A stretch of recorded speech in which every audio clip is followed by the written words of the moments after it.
कहानी शुरू होती है उस दिन से जब मक्का के लोग अपने बच्चों के नाम अपने बुतों पर रख रहे थे। हजरत अब्दुल मुत्तलिब खामोशी से आगे बढ़ते हैं। उनकी गोद में दोनों जहां के आका मोहम्मद सल्लल्लाहु अलैहि वसल्लम। जैसे ही उन्होंने नाम पुकारा मोहम्मद, भीड़ में सरगोशियां शुरू हो गईं। ये कैसा नाम है? इसका मतलब क्या है? हमारे बुतों जैसा नहीं। तभी भीड़ में से एक आवाज उठती है, मोहम्मद, यानी तारीफ के काबिल। और फिर हर तरफ एक ही नारा, मोहम्मद मोहम्मद। बीबी आमिना रहमतुल्लाह अलैहा अपने बेटे को कर कहती हैं, जब मैंने उसे गोद में लिया लगा जैसे मेरा हर गम मिट गया। उसका चेहरा चांद की तरह चमक रहा था। उसकी आंखों में ऐसा सुकून था जो मैंने कभी न देखा। मक्का की वादी में खुशियां फैल चुकी थीं। कबीला बनी साद की औरतें जो हर साल मक्का आती थीं, बच्चों को दूध पिलाने और पालने के लिए इस साल भी पहुंची। उनमें थीं बीबी हलीमा, भूखी प्यासी, थकी हुई। उनके साथ एक बूढ़ी ऊंटनी और दुबला गधा। सफर इतना सख्त था कि गधा बार बार लड़खड़ाता और ऊंटनी के थनों में दूध की एक बूंद तक न बची थी। बीबी हलीमा के बच्चे के लिए भी दूध ना निकलता था। बीबी हलीमा कहती है, हम सबसे पीछे रह गए थे। किसी के पास अच्छे ऊंट थे, किसी के पास तंदुरुस्त गद्दे। हमारी सवारी थक चुकी थी और हम भूख प्यास से कमजोर हो चुके थे। जब सब औरतें बच्चों की तलाश में निकलती हैं तो उन्हें पता चलता है कि अब्दुल्लाह का एक यतीम बेटा है। लेकिन सब कहते, यतीम बच्चे से हमें क्या मिलेगा, उसकी माँ गरीब है। इस तरह सब औरतें किसी ऐसे बच्चे को लेने से कतराती थी जिनके बाप ना हो। लेकिन हमारे प्यारे नब्बी किसी आम औरत के घर भला कैसे परवरिश पा सकते थे? उनके लिए अल्लाह ने किसी खास को ही चुना था और वह थी बीबी हलीमा, जिनकी किस्मत पर यह जमीन और आसमान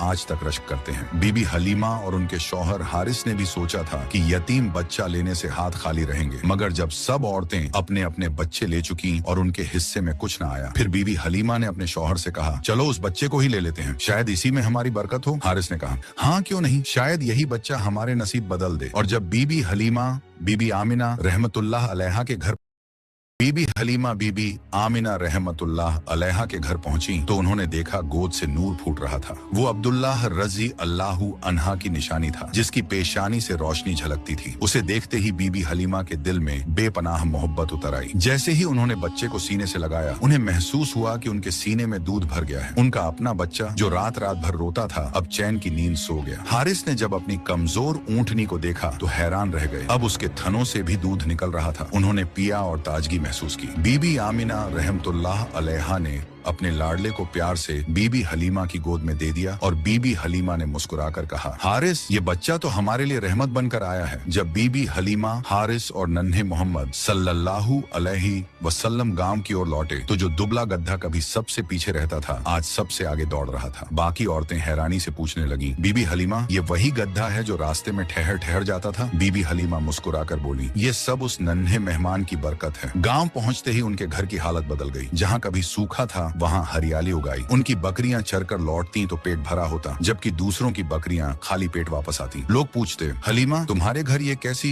खुशहाली है? और बीबी हलीमा दिल ही दिल में समझ जाती कि ये सब उसी बच्चे की वजह से है। इस तरह बीबी हलीमा के घर दोनों जहां के आका तशरीफ फरमाते। बीबी हलीमा कहा करती थी, मैं मोहम्मद को अपने बेटे से भी बढ़कर चाहती हूँ। जब वो चूल्हे पर रोटियां सेंकती तो आग की तपिश उन्हें महसूस तक न होती। घंटों प्यारे नबी सल्लल्लाहु अलैहि वसल्लम को गोद में लिए उनके चेहरे की रौनक देखती रहती और सोचती कि उनका घर जन्नत बन गया है। मुझे इस बच्चे ने कभी कोई तकलीफ ना दी, बल्कि मेरी हर तकलीफें इसने दूर कर दी। वक्त गुजरता रहा और प्यारे नबी सल्लल्लाहु अलैहि वसल्लम अब करीब 3 साल के हो चुके थे। एक दिन उन्होंने अम्मा हलीमा से पूछा, अम्मा, मेरे भाई रोज कहाँ जाते हैं? बीबी हलीमा ने कहा, मेरे शहजादे, मेरे जिगर के टुकड़े, वो बकरियां चराने जाते हैं। नबी सल्लल्लाहु अलैहि वसल्लम ने फरमाया, मेरा भी दिल चाहता है कि मैं उनके साथ जाऊं। बीबी हलीमा बोली, मेरे प्यारे बेटे, तुम बहुत नाजुक हो, मुझे डर लगता है कहीं आपको यह धूप परेशान ना करे। मैं आपको तकलीफ में नहीं देख सकती। मगर जब प्यारे नबी सल्लल्लाहु अलैहि वसल्लम ने बार बार कहा तो आखिरकार अम्मा हलीमा ने इजाजत दे दी। हालांकि उनका दिल अब भी फिक्रमंद था। इस तरह अल्लाह के प्यारे हबीब नबी सल्लल्लाहु अलैहि वसल्लम बकरियों को लेकर जंगल की तरफ जाने लगे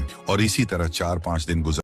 नबी सल्लल्लाहु अलैहि वसल्लम रोज सुबह बकरियों को लेकर जंगल की ओर जाने लगे थे। मगर एक दिन बीबी हलीमा का दिल अचानक घबरा उठा। उन्होंने प्यार से कहा, मेरे लाडले, आज के बाद तुम बकरियां चराने नहीं जाओगे। मेरा दिल गवाही नहीं देता। उसी पल उनका एक बेटा दौड़ता हुआ आया और रोते रोते बोला, अम्मा, हमारी एक बकरी को जंगल का बड़ा शेर उठा ले गया। ये सुनते ही बीबी हलीमा की आंखें भर आईं। जब नन्हे मोहम्मद सल्लल्लाहु अलैहि वसल्लम ने बीबी अम्मा को परेशान देखा तो बड़े इत्मीनान से फरमाया, अम्मा, आप रोइए मत, मैं अभी जाता जाता हूँ और बकरी वापस ले आता हूँ। बीबी हलीमा घबरा कर बोली, बेटा वो बहुत डरावना शेर है, अब तक बकरी को खा चुका होगा। लेकिन हुजूर सल्लल्लाहु अलैहि वसल्लम ने पूरे यकीन के साथ कहा, जब मोहम्मद उससे मांगेगा तो वो इनकार नहीं करेगा। इसके बाद हुजूर सल्लल्लाहु अलैहि वसल्लम अम्मा हलीमा को साथ लेकर जंगल की तरफ चले। जंगल के बीच खड़े होकर आपने आवाज दी, ए जंगल के शेर, मेरी अम्मा हलीमा की बकरी लौटा दो। कुछ ही लम्हों में झाड़ियों से 2-3 ताकतवर शेर निकले, बकरी को साथ लिए हुए और दौड़ते हुए आकर हुजूर सल्लल्लाहु अलैहि वसल्लम के कदमों में बैठ गए। आपने फरमाया, क्या तुम्हें मालूम नहीं कि ये मेरी अम्मा की बकरी है? फिर तुमने इसे क्यों उठाया? शेरों ने अदब से जवाब दिया, ए अल्लाह के महबूब, जब आप यहाँ आते थे हम छुपकर आपके चेहरे की रोशनी देखते थे। ऐसा हुस्न हमने कभी न देखा। जब 3 दिन तक आपका दीदार न हुआ तो हम बेचैन हो गए। हमारे सरदार ने कहा कि अगर दीदार करना है तो बकरी को बहाना बना लो। नबी सल्लल्लाहु अलैहि वसल्लम ने शेरों को प्यार भरी निगाह से देखा, बकरी ली और अम्मा के साथ घर लौट आए।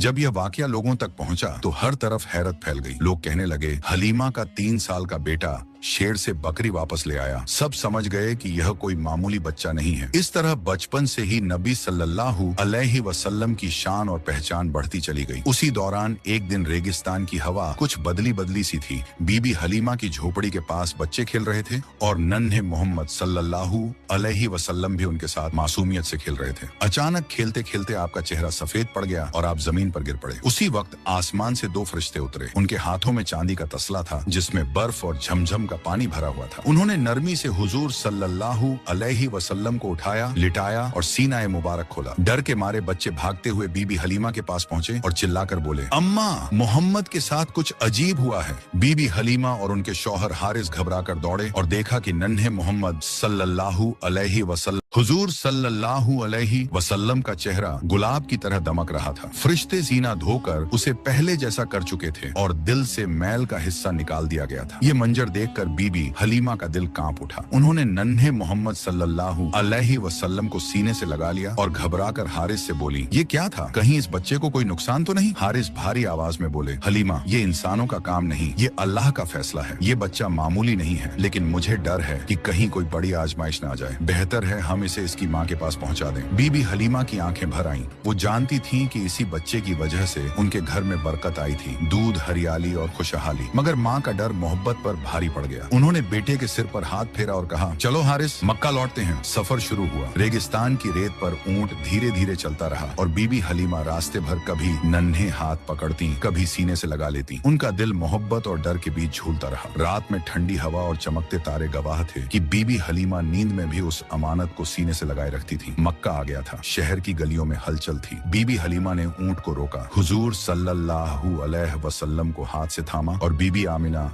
रहमतुल्लाह अलैहा के घर पहुंची। दरवाजा खटखटाया तो बीबी आमिना रहमतुल्लाह अलैहा बाहर आई। उनका चेहरा नूर से चमक रहा था। बीबी हलीमा की आंखों से आंसू बह निकले। उन्होंने कांपते लहजे में कहा, आमीना, मैं आपको आपका बेटा वापस कर रही हूँ। मैं डर गई हूँ। रेगिस्तान में उसके साथ अजीब वाकया हुआ। उसका सीना चीर दिया गया और फिर सी दिया गया। मुझे लगा कहीं कोई मुसीबत ना आ पड़े। ये बच्चा मेरे बस का नहीं है। बीबी आमिना रहमतुल्लाह अलैहा मुस्कुराई। उन्होंने बेटे को चूम लिया, उसकी मासूम आंखों में देखा और बहुत इत्मीनान से कहा, हलीमा, डर मत, मेरा बेटा कोई आम बच्चा नहीं। जब यह मेरी कोख में था तब भी मैंने ऐसे मंजर देखे थे। बीबी आमिना रहमतुल्लाह अलैहा मुस्कुराई और बहुत इत्मीनान से कहा, हलीमा, जब यह मेरी पेट में था तब भी मैंने ऐसे मंजर देखे थे, वो किसी और ने नहीं देखा। इस नन्हे बच्चे के साथ फरिश्ते रहते हैं। ये अल्लाह की रहमत है, अल्लाह की अमानत है। इस पर कोई बुरा असर नहीं पड़ सकता क्योंकि खुद अल्लाह इसकी हिफाजत कर रहे हैं। बीबी हलीमा खामोश खड़ी रही। बीबी आमना रहमतुल्लाह अलैहा के लहजे में ऐसा इत्मीनान था कि बीबी हलीमा का कांपता दिल भी सुकून पा गया। हुजूर सल्लल्लाहु अलैहि वसल्लम माँ की गोद में मुस्कुराए, मासूम मुस्कान जैसे अलविदा का पैगाम हो। बीबी हलीमा ने उनका सर चूमा और कहा, बेटा, तू हमेशा मेरे दिल में रहेगा। तू वह नूर है जिसने मेरी जिंदगी रोशन कर दी। उस दिन बीबी हलीमा खाली हाथ लौटी, मगर उनके दिल में यह नन्ही रहमत हमेशा के लिए बस गई। इस तरह हुजूर सल्लल्लाहु अलैहि वसल्लम का दूध पीने का द्वार खत्म हुआ और आप मक्का में अपनी वालिदा के पास रहने लगे। यह अल्लाह की मर्जी थी कि अब आपकी तरबियत का नया सफा शुरू हो। मक्का की गलियों में रोज काफिले आते जाते, बुतों की पूजा और झूठी रस्में चलती, लेकिन एक मासूम बच्चा अपनी आंखों से इस दुनिया को देख रहा था। मोहम्मद बिन अब्दुल्लाह सल्लल्लाहु अलैहि वसल्लम। बीबी आमना रहमतुल्लाह अलैहा जब अपने लाडले को देखती तो चेहरे पर नूर झलकता। वह कहती, बेटा तुम आम बच्चों जैसे नहीं, तुम्हारे कदमों से वही नूर दिखाई देता है जो मैंने तुम्हें पेट में लिए देखा था। दादा हजरत अब्दुल मुत्तलिब भी इस बच्चे पर अपनी सारा मोहब्बत और रहमत बरसाते। काबा के पास उनके लिए बिछौना बिछा होता। आम बच्चों की हिम्मत नहीं होती वहाँ बैठने की, लेकिन जब मोहम्मद सल्लल्लाहु अलैहि वसल्लम आते सीधे दादा के पास बैठ जाते। लोग रोकते, नौकर हटाने की कोशिश करते, मगर हजरत अब्दुल मुत्तलिब कहते, छोड़ दो मेरे बेटे को, अल्लाह की कसम इस बच्चे का मकाम बहुत बड़ा है। फिर वह प्यारे नबी सल्लल्लाहु अलैहि वसल्लम को गले लगाते, सर पर हाथ फेरते और उनके साथ बिताए पल में अजीब सा सुकून महसूस करते, जैसे यह बच्चा उनके दिल का। नबी पाक सल्लल्लाहु अलैहि वसल्लम दूसरे बच्चों की तरह खेलते तो थे, मगर बुतों के करीब कभी नहीं जाते थे। जब बाकी बच्चे बुतों के सामने खेलते, कभी उनकी पूजा की नकल करते, तो आप खामोशी से अलग हट जाते। एक दिन बीबी आमिना रहमतुल्लाह अलैहा ने देखा कि कुछ बच्चे काबा के पास खेल रहे हैं और अपने नन्हे हाथों से बुतों को छू रहे हैं, लेकिन मोहम्मद सल्लल्लाहु अलैहि वसल्लम थोड़ी दूर खड़े आसमान की ओर देख रहे थे। बीबी आमीना रहमतुल्लाह अलैहा ने हैरानी से पूछा, बेटा मोहम्मद तुम उनके साथ क्यों नहीं खेलते? हुजूर सल्लल्लाहु अलैहि वसल्लम ने मासूम अंदाज में जवाब दिया, अम्मा ये तो पत्थर हैं, न ये सुनते हैं न देखते हैं, मुझे इनमें कुछ भी नजर नहीं आता। ये सुनकर बीबी आमिना रहमतुल्लाह अलैहा की आंखें नम हो गई। उन्होंने बेटे को सीने से लगाया और उनके दिल में और पुख्ता यकीन बैठ गया कि यह बच्चा अल्लाह की तरफ से भेजी गई खास अमानत है। जब नबी पाक सल्लल्लाहु अलैहि वसल्लम 6 साल के हुए तो बीबी आमिना रहमतुल्लाह अलैहा ने फैसला किया कि वह बेटे को लेकर मदीना जाए। वहाँ उनके रिश्तेदार रहते थे और वह चाहती थीं कि हजरत मोहम्मद सल्लल्लाहु अलैहि वसल्लम अपने वालिद की कब्र की जियारत भी कर लें, जो मदीना में ही थी। सफर आसान नहीं था, रेगिस्तान की तपती हवा, ऊंटों की सवारी और लंबी दूरी, मगर मोहम्मद सल्लल्लाहु अलैहि वसल्लम की आंखों में अजीब सा सब्र और हौसला झलक रहा था। वे मदीना में तकरीबन 1 महीने ठहरे। रिश्तेदारों से मुलाकात हुई। जब कब्र अब्दुल्लाह पर पहुंचे तो बीबी आमिना रहमतुल्लाह अलैहा ने कहा, बेटा यही तुम्हारे वालिद की कब्र है, वह तुमसे बहुत मोहब्बत करते हैं। हुजूर सल्लल्लाहु अलैहि वसल्लम खामोशी से कब्र के पास खड़े रहे। मासूम आंखों से आंसू बहते रहे, मगर जुबान से कोई लफ्ज न निकला। मदीना से वापसी पर काफिला अब्वा नाम की जगह पहुंचा। वहीं अचानक बीबी आमिना रहमतुल्लाह अलैहा बीमार पड़ गईं। बीमारी इतनी बढ़ गई कि चलना फिरना भी मुश्किल हो गया। उन्होंने अपने बेटे को सीने से लगाकर कांपती आवाज में कहा, बेटा मोहम्मद शायद अब मैं तुम्हारे साथ न रह सकूं, मगर याद रखना तुम कभी अकेले नहीं होगे, अल्लाह तुम्हारे साथ है। तुम्हें वो जिम्मेदारी मिलेगी जो दुनिया में किसी और को नहीं मिली। 6 साल के हुजूर पाक सल्लल्लाहु अलैहि वसल्लम की आंखों से आंसू बह रहे थे, लेकिन चेहरा सुकून में डूबा हुआ था। कुछ ही देर बाद बीबी आमिना रहमतुल्लाह अलैहा की रूह जन्नत की ओर परवाज कर गई। हुजूर सल्लल्लाहु अलैहि वसल्लम की आंखों से आंसू थम नहीं रहे थे। काफिले वालों ने उन्हें वापस मक्का पहुंचाकर दादा हजरत अब्दुल मुत्तलिब के हवाले कर दिया। जब हजरत अब्दुल मुत्तलिब को पता चला कि बहू बीबी आमिना रहमतुल्लाह अलैहा भी दुनिया से रुखसत हो गई हैं, तो उनकी आंखें भी भर आईं। उन्होंने नन्हे मोहम्मद सल्लल्लाहु अलैहि वसल्लम को अपनी गोद में लिया और कहा, बेटा यह तुम्हारे रब की आजमाइश है, इससे कभी घबराना मत। तुम्हारा दादा जिंदा है और मुझे यकीन है कि तुम्हारा रब हर लम्हा तुम्हारा सहारा बनेगा। इसके बाद